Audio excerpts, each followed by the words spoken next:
Então vamos fazer uma leitura de um texto bíblico em que vamos estar estudando.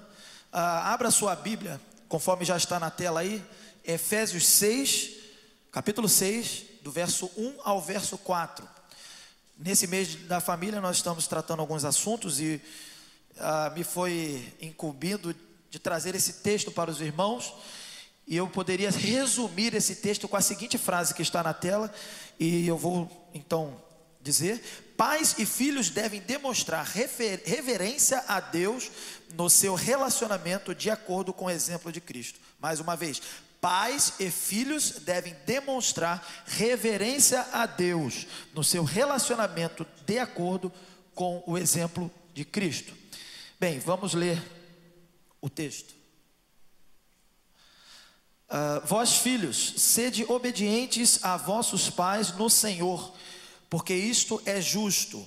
Honra a teu pai e a tua mãe, porque é o primeiro mandamento com promessa, para que te vá bem e vivas muito sobre a terra. E vós, pais, não provoqueis a ira a vossos filhos, mas criai-os na doutrina e admoestação do Senhor.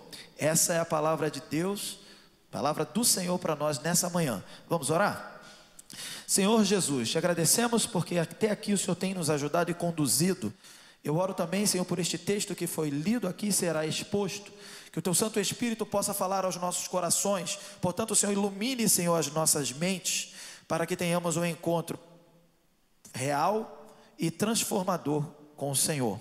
Afasta de nós todo plano do inimigo de distração e que queira impedir que a semente seja plantada em nosso coração. Em nome de Jesus que nós oramos, amém. Bem, introduzindo esse texto e esse contexto de maneira geral, nós temos já aprendido aqui junto com o nosso pastor. Semana passada ele trouxe um sermão e falou alguma coisa dentro do contexto de submissão, a doutrina da submissão. Bem, e essa doutrina da submissão, ela aparece muito claramente no capítulo 5 da carta de Efésios. E aqui fica claro que a partir do capítulo 5, verso 21 em diante, vai até o capítulo 6, verso 9, fica claro aqui que há uma busca consciente de bem-estar entre as pessoas. Não é uma necessidade de uma pessoa estar acima da outra. Não significa também anarquia e remoção de posições, mas submissão mútua dentro da igreja é a busca pelo bem do outro antes do bem próprio. E a gente vê isso, por exemplo, esposas que fazem isso submetendo-se à autoridade que foi dada por Deus aos esposos. Esposos também que fazem amando as suas esposas de forma sacrificial, como Cristo assim o fez. E assim o casal e o casamento cumpre essas exigências divinas para ser uma ilustração, uma demonstração desse relacionamento de Cristo à igreja, isso mostrando ao mundo. Então o casamento, a família testemunha ao mundo. Nós vimos isso. E agora também nós vamos ver a relação entre pais e filhos e como funciona a submissão. Veja bem, a prática da submissão de pais e a prática da submissão de filhos. E para a gente entender um pouco mais, a gente precisa lembrar alguma coisa sobre a cidade de Éfeso. Bem, a cidade de Éfeso é a maior e mais importante cidade da província romana da Ásia, situada hoje, atualmente, na Turquia, na parte ocidental. Éfeso era uma cidade tão grande que tinha 300 mil habitantes. E ela tinha algumas coisas interessantes. Ela tinha um funcionamento de governo em que tinha a prática da adoração ao imperador. Então tinha essa relação religiosa e política de adoração ao imperador. Ela tinha também um contexto de adoração à deusa romana, que também pode ser identificada como a deusa grega, né? Deusa romana Diana e a deusa grega Artemis, são a mesma entidade, vamos dizer assim. Então Éfeso tinha uma colônia judaica também considerável. Éfeso tinha judeus ali religiosos e com muitos privilégios. E o cristianismo chega em Éfeso por volta do ano 52 depois de Cristo, no meio do primeiro século, perto do fim da segunda viagem missionária de Paulo. Ele para ali em Éfeso e depois de deixar a cidade de Corinto, ele começa a fazer um trabalho ali. E lá ele deixa seus companheiros, a gente conhece da escritura, Áquila e Priscila. Eles inclusive discipularam Apolo, que é muito mencionado, importante na história da igreja. Depois Paulo volta de Éfeso, sai dali, depois volta para Éfeso de novo e trabalha mais 2 anos e meio. E aí ele evangeliza, ele prepara plantadores de igreja, ele dissemina o evangelho pela província romana da Ásia. E vale frisar também que essa carta é uma das 4 cartas da prisão, em que Paulo escreve na sua primeira prisão em Roma, uma prisão domiciliar em que Deus permite ele trabalhar. Paulo também, afastado das pessoas, isolado, trabalha e escreve uma carta como essa para nós, para toda a igreja e para gerações, milênios. O alcance da obra que nós fazemos humana, ele vai ser determinado não por nós, mas pelo que o Senhor vai fazer com ela. E você vê que a obra de Paulo preso chega a nós hoje no século 21. Bem, então não precisamos ficar temerosos, preocupados. A nossa obra humana aqui será potencializada, se ela for de acordo com o propósito de Deus, ela será potencializada. E não à toa o nosso pastor fez uma menção honrosa aqui ao trabalho da igreja.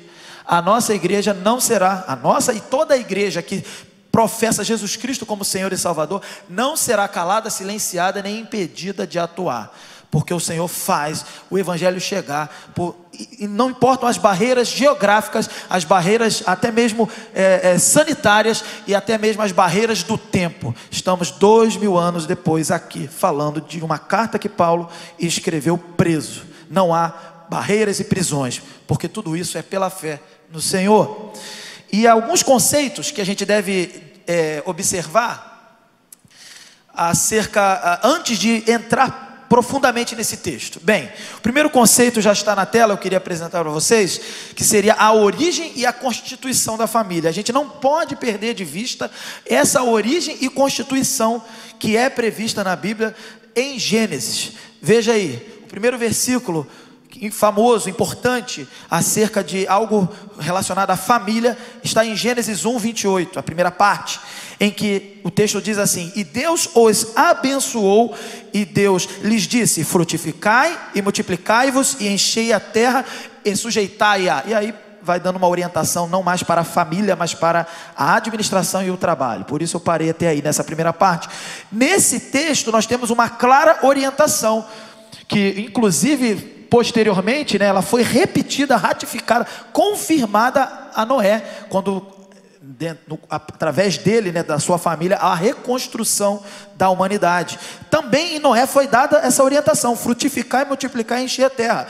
Isso eu apresento porque alguns podem dizer assim: essa é uma ordem. Veja bem, é um imperativo, é uma ordem para o jardim antes do pecado. Não, é uma ordem que começa no jardim, por isso é boa e deve ser obedecida e seguida, e que continua porque é ratificada em Noé. E aqui essa ordem ela nos ensina então que o casamento, veja bem, a paternidade, não há palavra casamento no texto, mas nós entendemos que o casamento é isso. O casamento, a paternidade e a maternidade são de forma geral o quê? Mandamento para toda a humanidade. Não é uma opção de vida, é um mandamento que devemos de maneira geral seguir e buscar. Existem situações, limitações, dificuldades que devem ser observadas, mas no todo e no contexto geral é um mandamento a ser seguido. E nesse texto vemos inclusive que os servos de Deus, porque aqui é uma ordem não para pecadores desarraigados que abandonaram ao Senhor, não, é para pecadores. Aqui o texto na verdade nem é para pecadores, é para o casal original que ainda não tinha pecado, mas confirmado em Noé, ou seja, pecadores manchados pelo pecado, mas servos escolhidos e fiéis do Senhor. O casamento prioritariamente, majoritariamente é para cristãos, porque ele tem um propósito, como já foi dito pelo nosso pastor semana passada, ele tem o propósito de apresentar a relação amorosa entre Deus, através de Cristo, e o seu povo, que é a igreja. Então não adianta tentarem colocar o casamento e descolarem o casamento de uma implicância e importância religiosa e cristã. O casamento ele é cristão e religioso nesse sentido. Claro que ele é civil, prático também, mas ele é religioso. É algo que o Senhor estabeleceu e mandou repetir, e mandou transmitir para gerações. Bem, o segundo texto, apoiando esses conceitos, são dois que nós vamos trabalhar. O primeiro conceito, a origem e constituição da família. Bem, portanto deixará o homem o seu pai e a sua mãe, e apegar-se-á a sua mulher, e serão ambos uma só carne. Aí já foi no capítulo 2 de Gênesis, verso 24. Nesse texto, inclusive confirmado por Jesus, eu faço questão de frisar isso, porque quando uma ordem é dada no jardim, antes do pecado, a tendência de nós e de alguns até teólogos é dizer: não, isso aí foi dado para um período sem pecado. Não, isso foi dado para um período sem pecado e para ser continuado. Não à toa, como eu falei no primeiro texto, acontece a ratificação para Noé, e aqui vemos que Cristo interpreta esse texto também, da forma que nós estamos aqui trabalhando. E aqui nesse texto, apoiados também na interpretação de Cristo, nos evangelhos, quando foi interpelado sobre divórcio, casamento, fica claro que os pais, veja bem, parece que não está falando muito bem disso, mas fica claro também no texto que os pais devem ensinar os seus filhos. Por quê? Porque Adão e Eva que receberam essa ordem, né? O homem e a mulher, macho e fêmea, até então ali o texto não aborda a palavra Adão e Eva, aborda a palavra macho e fêmea, homem e mulher, Ish e Shá. Então o homem e a mulher recebem essa orientação. Veja bem, eles não tinham pai. Como casal original, eles foram criados por Deus e não tinham pai. Então eles não tinham que deixar pai e mãe, eles tinham que aprender esse princípio e transmitir para os seus filhos, para a sua prole, para a sua geração. O que mostra que essa ordem, por mais que seja organizacional para casamento, ela implica mais ainda na questão do ensino dos pais aos filhos. Os pais devem transmitir essa ordem. Quando vemos casamentos que falham, coisas que foram estabelecidas por Deus e de repente parece que não funcionam, não é por causa de Deus, não é porque é bom e de repente deixou de ser bom. Não, continua sendo bom. Quem não é bom é o homem, quem não obedece é o homem, quem não cumpre é o homem. E por que essa orientação, deixar pai e mãe, apegar-se a sua mulher e ser uma só carne, essa orientação ela não funciona às vezes? Não é porque ela não funciona, é porque de fato não é seguida e não é transmitida de pai para filho. E como nós vamos trabalhar o conceito de pais e filhos aqui, nós devemos perceber a implicação que essa ordem tem no sentido de pais e filhos. Bem, resumindo esse primeiro conceito, quanto à origem e constituição da família, nós podemos então afirmar que a obediência a Deus é ou talvez o pilar de sustentação da família e casamento. Claro que existe o amor, existem mais outras questões, mas a obediência a Deus acima de tudo. Porque a obediência a Deus é amor a Deus, porque amor a Deus, já trabalhamos aqui na igreja, é princípio de obediência. É mandamento, então deve ser obedecido, não é sentimento. O sentimento que deve acompanhar a obediência, já foi trabalhado aqui. Bem, segundo conceito, para entendermos o texto que lemos, é compreender a mensagem central da carta de Efésios. O conteúdo da carta de Paulo aos Efésios, ele pode ser resumido numa frase. Eu vou colocar na tela para vocês. Privilégios espirituais em Cristo devem levar a igreja ao crescimento em união, à santificação na vida diária e ao triunfo no conflito espiritual. Aí você pode falar: poxa, é uma frase muito complexa e tem muitas informações. Sim, por isso que devemos ler a carta toda. É uma frase que resume toda a ideia da carta. Então você tem aí, primeira parte da carta. A carta é dividida em duas partes, duas grandes partes. A primeira parte, capítulo 1 ao capítulo 3, ela fala dos privilégios espirituais que nós colocamos aí na frase. Essa primeira parte da frase é a primeira parte da carta. Privilégios espirituais, Efésios 1:3 vai dizer: bendito seja o Deus e Pai do nosso Senhor Jesus Cristo, que nos abençoou com bênçãos espirituais nas regiões celestiais. Então, privilégios espirituais. Nós, como igreja, a igreja tem privilégios espirituais. Essa é a mensagem da carta. A primeira parte é uma parte que apresenta de maneira doutrinária todos esses privilégios espirituais que a igreja tem. Privilégios. Bem, segundo, o capítulo 4 até o final. Capítulo 4 até o capítulo 6. Aí, o que acontece? Já que temos privilégios como igreja, como cristãos, temos as consequências da prática, as exigências que o fato de termos privilégios nos levam a ter atitudes coerentes a esses privilégios e a natureza de quem nos outorgou esses privilégios. Então você tem aí, por isso a frase tem esse resumo aí, alguma parte do texto, da segunda parte, vai ter crescimento em união, a igreja tem que crescer unida, santificação na vida diária, no dia a dia, santidade. E o final, que é a parte da batalha espiritual, lá da armadura de Deus, triunfo no conflito espiritual. Essa é a mensagem da carta. Então não podemos compreender um texto sem compreender a mensagem dessa carta. Um pequeno texto, 4 versículos, sim, mas tem todo um contexto por trás. Então, resumindo aqui, nesse segundo conceito, que vai embasar o nosso entendimento do texto, Paulo ele quer que a igreja ponha em prática o amor divino, que ela foi feita participante. Hoje, agora a igreja, o povo de Deus restaurado, ele participa desse amor divino, que foi transmitido a ela e foi derramado para ela. Bem, o texto em questão, ele vai estar situado então, o texto que nós lemos, na segunda parte da carta, que é a parte do capítulo 4, do capítulo 5, do capítulo 6. Nós lemos o capítulo 6. E nós podemos resumir essa segunda parte com a seguinte frase. Já falamos que a primeira parte são privilégios. Agora a segunda parte são o quê? Exigências. Veja, eu não coloquei na tela, mas eu vou falar para vocês. Exigências espirituais elevadas são feitas à igreja. A igreja tem que ser corpo unificado, santo e triunfante de Cristo. Então essa segunda parte trabalha a ideia de exigências. E ela vai ter 3 pequenas partes, menores, que seria a unidade desse corpo da igreja, a santidade dessa igreja e o triunfo e a vitória da igreja vencendo a batalha espiritual e tudo mais. Bem, agora o tema santidade, em que está inserido inclusive esse texto que nós vamos ler, ele vai desenvolver vários outros menores temas. Por exemplo, o tema santidade vai trabalhar rejeição do antigo comportamento, vai falar sobre isso logo no capítulo 4, a partir do verso 17, vai falar de justiça, de pureza, de amor, nada disso está desconectado, sabedoria e a doutrina que está sendo trabalhada, submissão. E agora sim, com esses dois contextos, com esses dois conceitos, nós podemos entender o texto.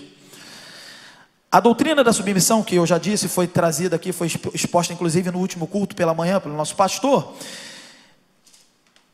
Ela tem algumas nuances que devemos perceber. Na semana passada, o nosso pastor, revisando o que ele disse, ele colocou 3 pontos interessantes, e eu vou tentar trabalhar no final, vou chegar nesses pontos parecidos. Bem, primeiro ponto que ele abordou: sem a submissão de Jesus Cristo ao Pai, não haveria evangelho. Foi isso que foi trabalhado. Segundo ponto que foi trabalhado: sem a submissão dos cristãos a Jesus Cristo, não haveria igreja. E as consequências disso. E aí, a implicação para o casamento: sem a submissão da esposa ao seu marido, não haverá casamento. Bem, então o dever dos filhos, que é o que nós vamos trabalhar aqui, com os pais, ele pode ser resumido com o seguinte conceito: obediência e honra. Onde está o amor? Dentro do conceito honra. Onde está, sei lá, o carinho, sei lá, está dentro do conceito honra. Agora, obediência e honra. E no tempo dos Efésios, estava vigorando no Império Romano um regime de pai, vamos dizer assim, um regime, como é que pode dizer isso? Regime de pai, né? Porque a família é algo que Deus criou. Mas a forma de ser pai, naquele tempo, e especificamente o homem, né? Era chamado de pátria potestas. O pai, ele tinha absoluto poder sobre o filho, direito do filho. Ele decidia o casamento, decidia se o filho ia divorciar, isso no contexto romano. Divorciava o filho, escravizava o filho se quisesse, se precisasse, vendia o filho, rejeitava o filho, prendia o filho e até mesmo matava. Esse era o conceito romano do pai. E por isso Paulo escreve isso, nesse contexto. A gente precisa entender isso. Não adianta pegar esse texto e simplesmente sair falando: filho, obedeçam os pais. Pai, não provoquem a ira aos filhos. Tem um pano de fundo, tem um conceito. O conceito é que pais naquele tempo eram donos dos seus filhos e matavam os seus filhos até, inclusive se fossem doentes e aleijados. Aí que matavam mesmo, praticando uma espécie de eugenia. Bem, hoje, aquele era o contexto extremo da época.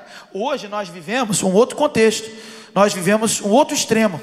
Os jovens meio que são os donos dos pais, né? Eles se revoltam contra a autoridade, eles se rebelam contra os pais, contra as autoridades de fora, e em nome da mudança mundial, de melhorar o mundo, eles querem melhorar tantas coisas, se rebelando contra as autoridades das quais Deus instituiu e estabeleceu honra e obediência. Então são extremos. Aí alguém pode ficar assim, escandalizado por saber que no tempo romano era daquele jeito. Eu imagino, irmãos, que se estivermos, nós não vamos estar, mas se o mundo continuar daqui a 2000 anos, no ano 4000, sei lá, e alguém estiver pregando sobre isso, é capaz de ficar surpreso e até mesmo assustado por saber que no ano 2020, o radicalismo era o inverso, eram os pais brigando com os filhos, os filhos desobedecendo os pais, se levantando contra a autoridade, se levantando contra toda sorte de orientação e não praticando honra e obediência. Porque a história humana, ela é cíclica no sentido da sua trajetória de erros e acertos. Então, se naquele tempo era ruim, porque os pais eram absolutos sobre os filhos, em especial o homem, hoje é ruim porque os jovens são absolutos, tentam ser absolutos com relação aos pais. E nós devemos entender esse texto à luz da nossa realidade. Bem, então o que vemos é que se a nossa prática do cristianismo não é capaz de mudar o relacionamento com família, tanto no contexto se estivéssemos lá em Roma, como no nosso contexto em que são os jovens que são mais rebeldes. Eu sei que existem pais que matam filhos hoje, mas existem filhos que matam pais, e existem filhos que são donos dos pais, isso muito mais do que naquele tempo, porque praticamente não ocorria no tempo romano em que a carta foi escrita. Mas o fato é que para aquele tempo e para hoje, se nós, como cristãos, não praticamos um cristianismo que é capaz de mudar isso, que é capaz de equilibrar isso, então esse cristianismo é falso, esse cristianismo, ele é uma farsa. Veja bem, o doutor, inclusive, antes de eu falar do doutor aqui, é impossível um jovem ser fiel, abençoado, cheio do Espírito, se não obedece pais, se não honra o seu pai e a sua mãe. É impossível dizer-se cristão, e eu não estou falando honrar pai e mãe, porque o texto não especifica assim, honrar pai e mãe que serve a Deus. A responsabilidade não é você honrar como uma consequência e um mérito do seu pai, porque ele é bonzinho e serve a Deus, não.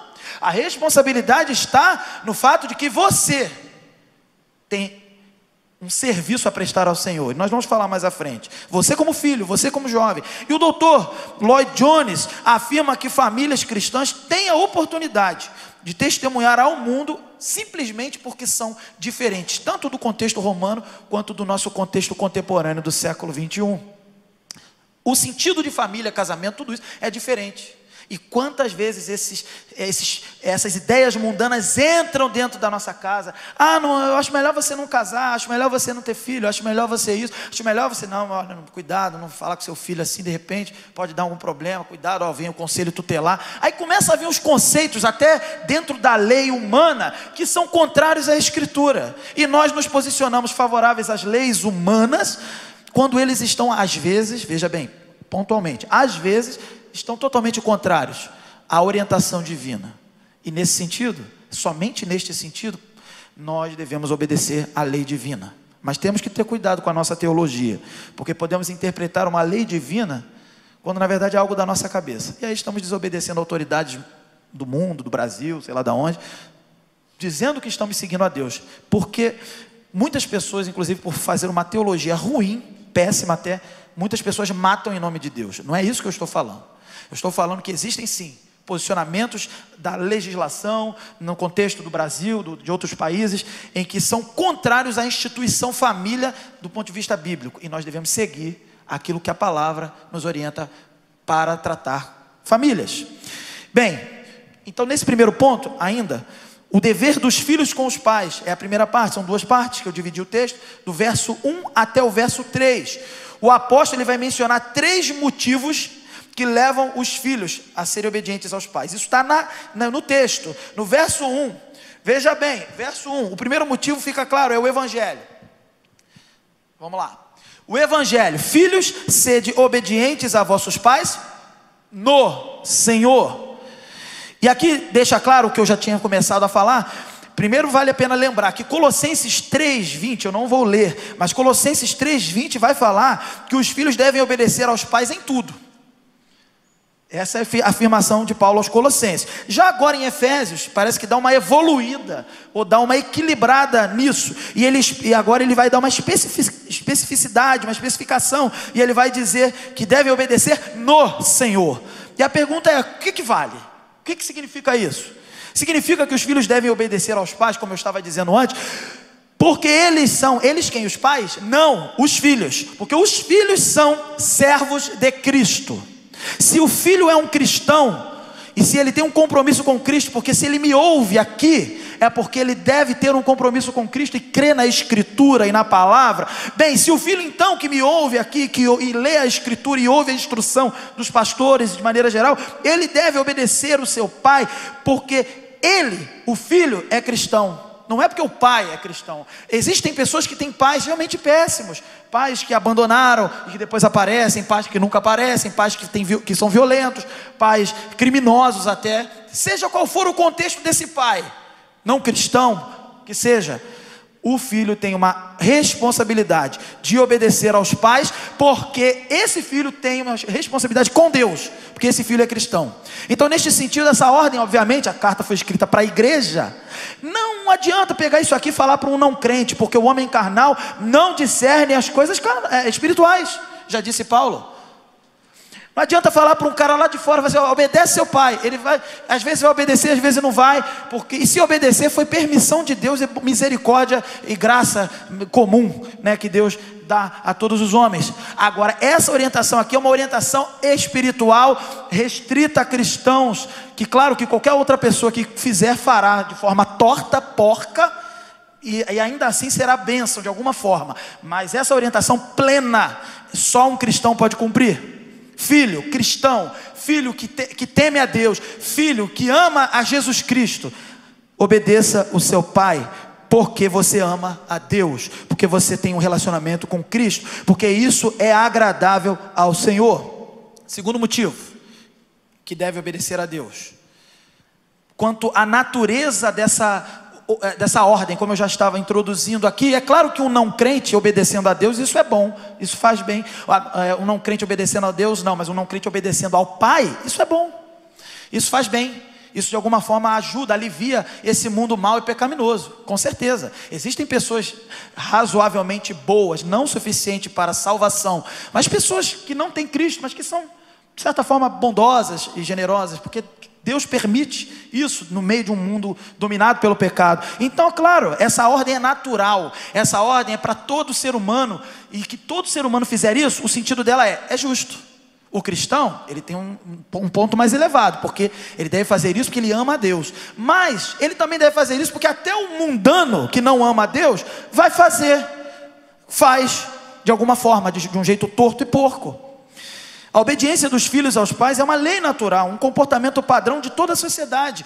Os pagãos, os filósofos, a cultura oriental, chineses, japoneses, coreanos, que pouco contato tiveram, né, até agora tem mais, mas já naquele tempo, inclusive, tiveram contato com o evangelho, sempre defenderam isso. As religiões, de maneira geral, até hoje defendem o quê? A bandeira da obediência aos pais. Então sim, Paulo lembra disso. Isso é uma ordem universal. Até um não crente pagão, mais complicado que seja, ele tem e tenta lá do jeito dele obedecer aos pais. A desobediência, Lloyd Jones vai dizer, ela não é natural, não é inerente à natureza original do ser humano. Por isso uma lei dessa, por isso uma orientação dessa.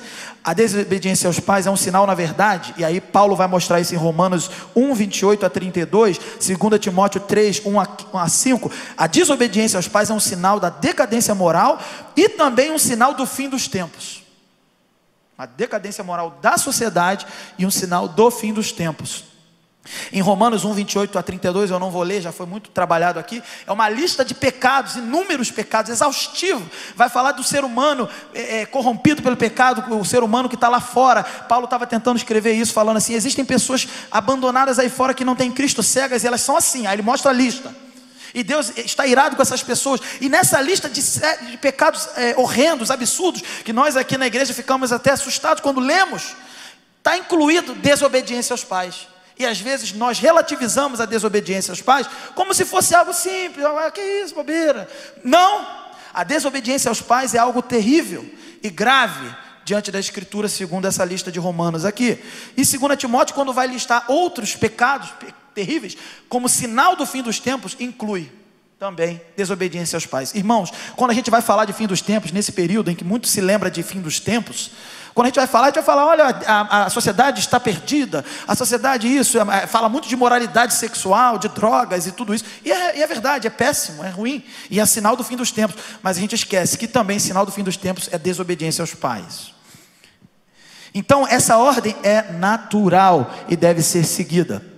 Terceiro motivo, a lei. Existe a lei de Deus. Jesus Cristo, quando veio, disse: eu não vim abolir a lei, mas eu vim cumpri-la. Então a lei que Jesus Cristo cumpriu, ela está estendida a nós. Paulo reforça isso, quando Paulo fala assim: e agora, irmãos, em Romanos, o que vamos fazer? Vamos pecar? Aí Paulo mesmo responde: de maneira nenhuma. Se é de maneira nenhuma, a lei para nós é uma bússola moral, e ela deve ser obedecida e seguida. É claro que existem princípios da lei antiga ali, que são princípios cerimoniais da religião judaica, e princípios também civis. Esses, nós como cristãos, nós não somos cristãos e brasileiros, e levando em consideração as decisões da igreja, inclusive no concílio de Jerusalém e tudo mais que aconteceu em Atos, e toda a história da igreja, dos pais da igreja até os dias de hoje, nós sabemos que o princípio moral da lei deve ser seguido, mas esses outros princípios são inerentes à cultura judaica e não necessariamente nos obriga a observá-los. Então, o que é o princípio moral da lei e que Paulo evoca nesse texto, verso 2 e 3? Honra a teu pai e a tua mãe. Este é o primeiro mandamento. Deixa eu passar aqui na caneta, né? Deixa eu ver. Aqui. Está ali embaixo, desculpa, eu não enxerguei. Bem, honra teu pai e a tua mãe. Este é o primeiro mandamento com promessa, para que vivas bem e tenhas vida longa sobre a terra. Honrar é mais do que obedecer, irmãos. Muito mais. Por isso a lei lembra disso.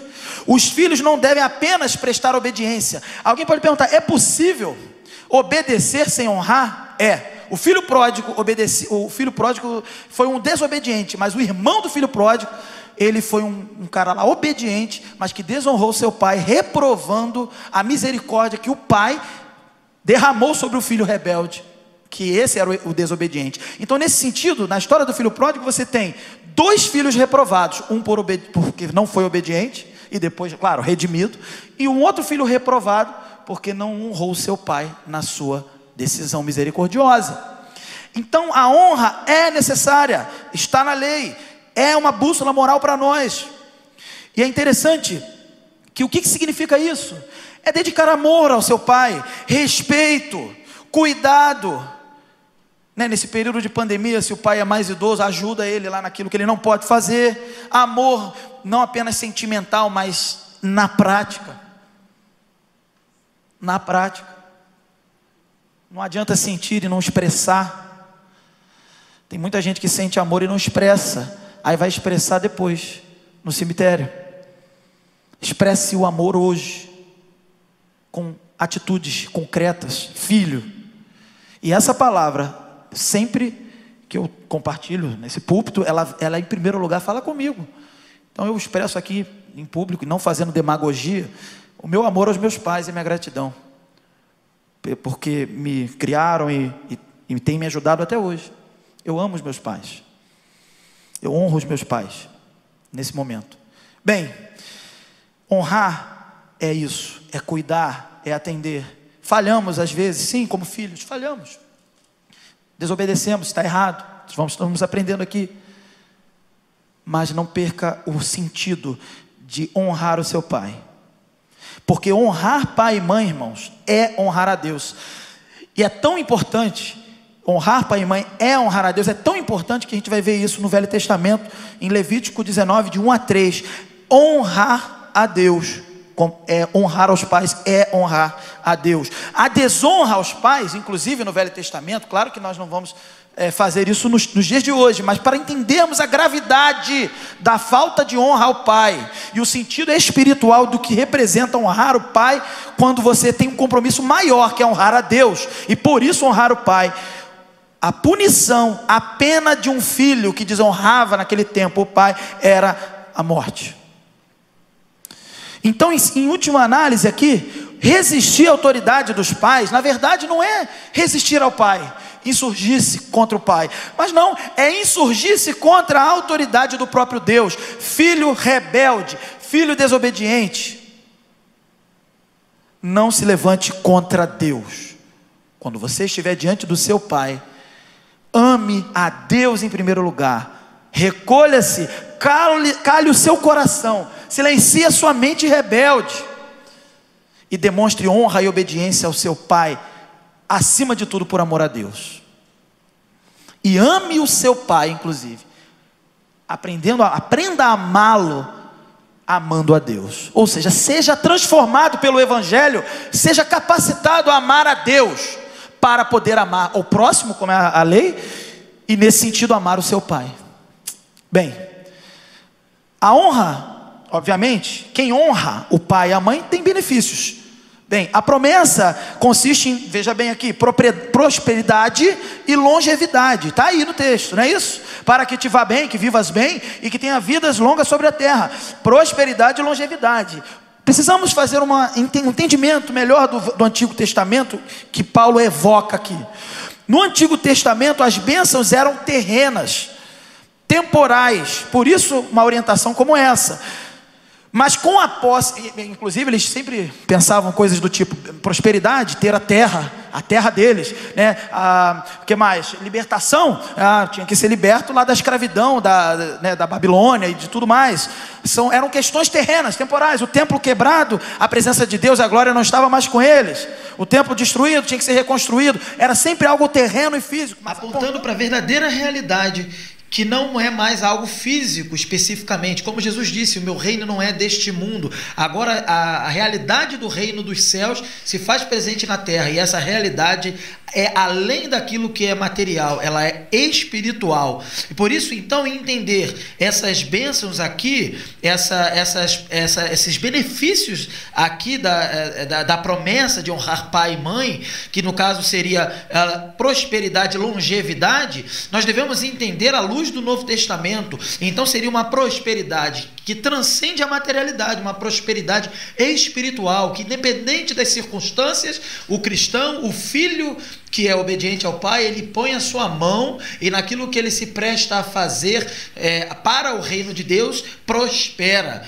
E da mesma forma a longevidade aqui se entende de forma espiritual, são as bênçãos espirituais recebidas para quem está em Cristo. Então essa longevidade aqui seria então a direção à vida eterna, mesmo que ainda que esteja morto, viverá. Essa é a realidade do cristão. Então esse é o entendimento desta promessa embutida nesta lei do Velho Testamento e agora aprimorada no Evangelho. E também, obviamente, que o filho que é obediente, ele vai se livrar de muitos desgostos. Alguns exemplos que podemos ver ouvir aos pais, evitam desastres, casamentos errados, perdas, lágrimas e mortes são evitados. E quem ouve os pais consegue ter cuidado com as seduções da vida, drogas, sexo, namoro, abandono da igreja e amigos. São questões sempre lembradas pelos pais aos filhos. Então há essas bênçãos de se evitar esses desgostos, e a vida irá caminhar no seu curso natural e bem, porque há bênçãos espirituais sustentando o cristão. Essa é a realidade. E agora vamos ao dever dos pais com os filhos. Paulo aqui, veja bem, ele não diz para os pais exercerem a autoridade, ele não fala exerça a autoridade, ele fala o contrário, controle a autoridade.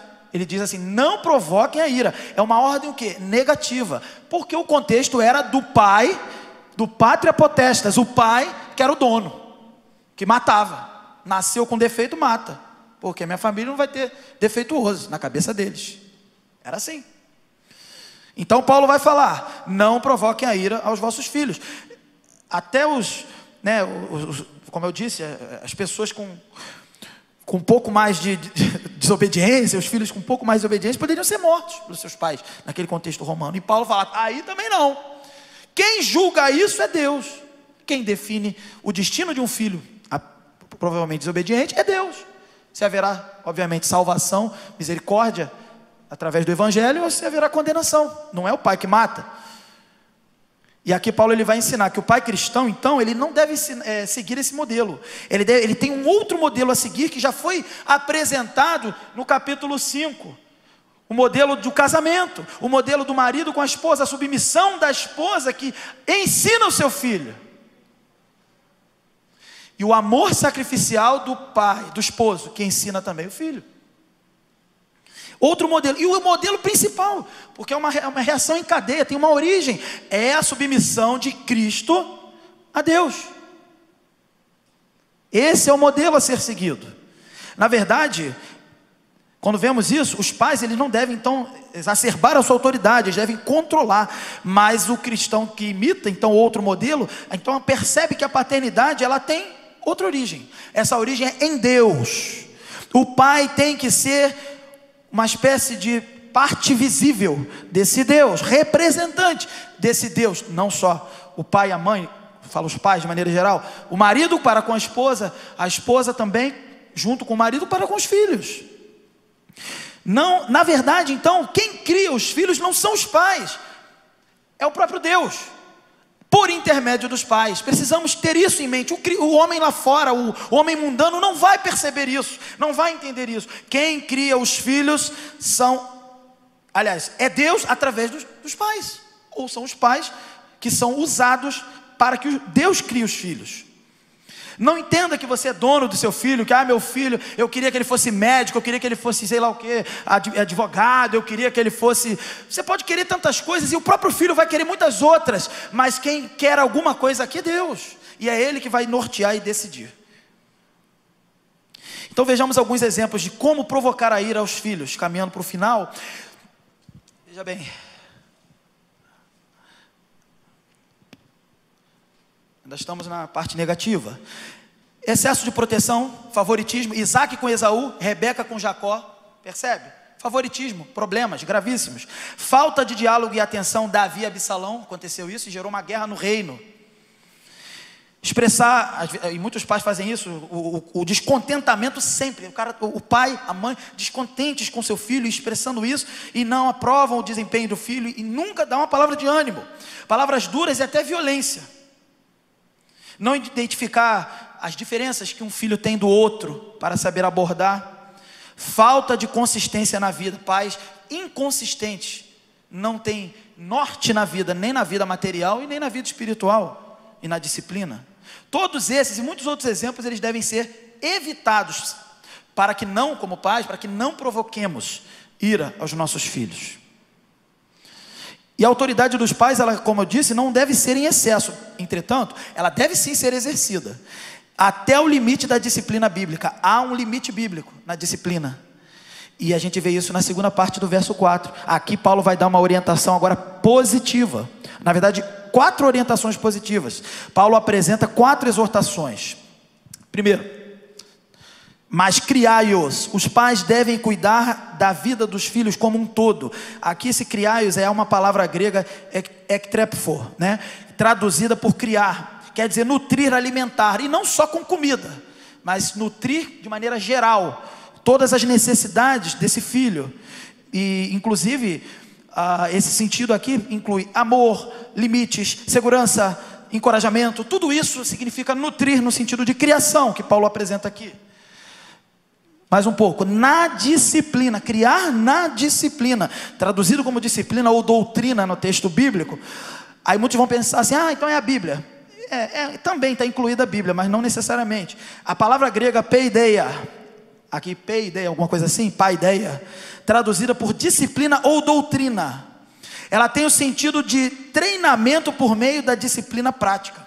Então, é uma disciplina prática, é caminhar com a pessoa, como também no discipulado, entre uma pessoa e outra, entre um cristão e outro. O pai, ele tem essa responsabilidade de caminhar com seu filho de maneira prática, instrução, não apenas verbal, mas prática, e até, essa palavra grega permite, e até castigo, inclusive.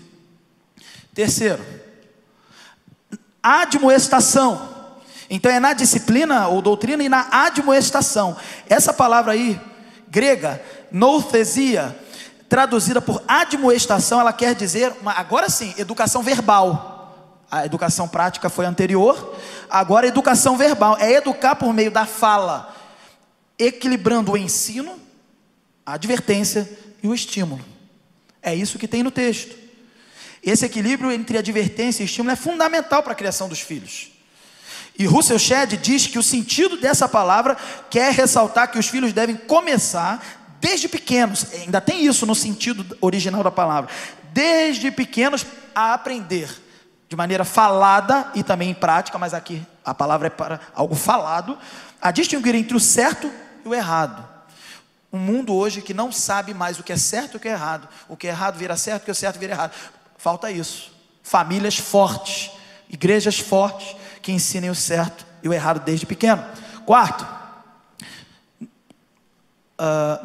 do Senhor, ou seja, tudo isso, criar na disciplina de admoestação do Senhor, não é na disciplina de admoestação do MEC, da escola, do Estado, não, dos filósofos, não, é do Senhor.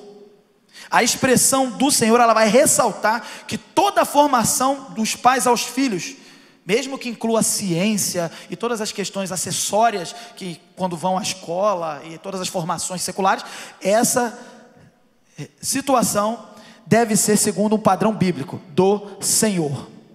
Não é o Estado, não é a escola, não é a igreja. Os pais devem educar os filhos segundo o árbitro disso tudo, que é a igreja. Cheque tudo com seu filho. A Escritura decide. A preocupação básica dos pais não é apenas que os seus filhos se submetam a eles, não deve ser isso, mas que eles cheguem a conhecer o Senhor. O maior propósito de um pai é que o filho conheça o Senhor e entregue sua vida a Jesus Cristo e seja salvo e viva em obediência ao Senhor. Não se preocupe com a melhor escola sem antes se preocupar com a salvação do seu filho. Saúde, força, intelecto, prosperidade material, carreira, são menos importantes ou insignificantes diante da necessidade que todo filho tem de conhecer a Deus e em especial por intermédio e instrumentalidade do seu pai. Então significa conduzir o coração dos nossos filhos ao coração do Salvador. E fechando, lembrando o que o nosso pastor Carlos nos ensinou, considerando o que foi ensinado no domingo anterior, e eu já disse e repito, sem submissão a Jesus Cristo, de Jesus Cristo ao Pai, não haveria evangelho. Sem submissão dos cristãos a Jesus Cristo, não haveria igreja. Sem submissão da esposa aos maridos, não haverá casamento. E aí podemos também continuar com duas lições nesse texto. Primeiro, sem submissão dos filhos aos pais, não haverá honra a Deus. Todo filho cristão, por causa da sua posição celestial e das bênçãos espirituais que recebeu em Cristo, isso foi mostrado no início da carta aos Efésios, ele tem capacidade e dever espiritual de honrar a Deus. Só o cristão tem isso, capacidade e dever, por intermédio da doutrina, da submissão obediente aos pais. Todo filho deve ser, nesse sentido, veja bem, um autêntico adorador ao Senhor. Como? Submetendo-se aos pais, não apenas porque deve ser feito, mas como ato de culto reverente ao Pai Celestial. Filho, adore a Deus honrando e obedecendo seu pai. Segunda e última, sem submissão dos pais a Cristo, agora sim, dos pais a Cristo, não haverá a transmissão da fé. O sentido original do jardim é que pessoas santas povoem a terra. E para que pessoas santas hoje povoem a terra, há necessidade da transmissão da fé. Todo pai cristão, por causa da sua posição celestial e das bênçãos espirituais em Cristo recebida, tem a capacidade e o dever, assim como o filho tem, no sentido de obedecer e tal, e submeter, o pai também tem essa capacidade e dever de submeter-se a Jesus, transmitindo para a próxima geração, que no caso do pai e da mãe são os filhos, o evangelho. A ordem original lá do jardim, crescer e multiplicar, ela agora no evangelho ela é renovada e cumprida, quando em submissão a Cristo geramos, nós como pais, geramos filhos, mas com a responsabilidade primária de levá-los à santidade original do jardim, através do evangelho. A santidade original retorna com o evangelho. Todo pai deve ser então um evangelista dentro do seu lar, alcançando a sua prole, a sua descendência e até os demais associados a essa família. Então, os dois aprendizados de hoje para a gente fechar. Sem submissão dos filhos aos pais, não haverá honra a Deus. Todo filho deve adorar a Deus, submetendo-se com obediência e amor e honra ao pai. E sem submissão dos pais a Cristo, não haverá transmissão da fé. Não haverá continuidade da fé. Se a igreja permanece, é porque há famílias que dentro das suas casas transmitem. A igreja não tem a responsabilidade de ensinar filhos, são os pais. A igreja tem a responsabilidade de ensinar as ovelhas de maneira geral, os líderes, para que eles assim façam dentro do seu lar. E concluindo, que sejamos, irmãos, fortes como família, para sermos também fortes como igreja. Igrejas, famílias fortes e igreja forte. Se você que me ouve à distância ou aqui mesmo presente, entende que precisa ser fortalecido no Senhor e quer ser um filho ou até mesmo um pai que pratica essa mesma submissão de Cristo a Deus, então, irmão, reconheça a sua fraqueza diante dele. Atenda hoje as mesmas palavras de Paulo aos Filipenses, que nós vemos, Filipenses 2, 5-8. Paulo vai fazer um apelo aos filipenses, e eu repito essas palavras como se Paulo e eu e o próprio Deus estivessem aqui dizendo: irmãos, de sorte que haja em vós o mesmo sentimento que houve também em Cristo. Tenhamos o mesmo sentimento que houve também em Cristo. E qual foi o sentimento? De submissão, que sendo em forma de Deus, não teve por usurpação ser igual a Deus, mas fez a si mesmo de nenhuma reputação, tomando a forma, assumindo a forma de servo, fazendo-se semelhante aos homens, e achado na forma de homem, humilhou-se a si mesmo, sendo obediente até a morte e morte de cruz. Portanto, irmãos, façamos como Jesus, tenhamos o mesmo sentimento de Cristo, submetamos. E você, irmão, que percebe essa necessidade, submeta-se a Deus por intermédio do mais elevado e exaltado dos submissos, Jesus Cristo. Entregue nas mãos dele, irmão, a sua arrogância e tentativa de ser relevante nesse mundo, importante, de ser ouvido, mesmo quando você não quer ouvir ninguém, nem a Deus. Abandone, irmão, os seus maus caminhos e atenda a esse chamado de submissão a ele e dele. Faça como ele, seja submisso em obediência e amor. Desfrute ainda hoje, irmão, ainda hoje, apesar dessas circunstâncias pandêmicas e de calamidade mundial, desfrute ainda hoje da certeza da vitória, do triunfo e alegria até a eternidade. Irmãos, não precisamos temer as provações à nossa volta deste mundo. Devemos, na verdade, como bons filhos, obedecer e honrar ao nosso Pai Celestial, imitando o modelo de perfeição humana, Jesus Cristo, nosso Salvador, protetor e Senhor, que para tanto Ele nos abençoe. Vamos orar? Senhor Deus, a Tua palavra foi pregada e exposta nessa manhã, e agora eu te peço que ela seja aplicada aos nossos corações, pelo Teu Santo Espírito, para que sejamos como pais, bons modelos para nossos filhos, e como filhos, capazes de adorar ao Senhor com a obediência e honra aos pais. Senhor, que essa doutrina da submissão mútua seja uma realidade em nossa igreja, que possamos então ter o mesmo sentimento de submissão que houve em Cristo Jesus, e que possamos expressar isso para testemunho do mundo e para alcançarmos vidas a partir do nosso lar e até os confins da terra. Abençoa cada irmão que recebe esta mensagem, dê vitória a cada um espiritual, para que ele possa perseverar neste mundo mal. Em nome de Jesus que nós oramos, amém.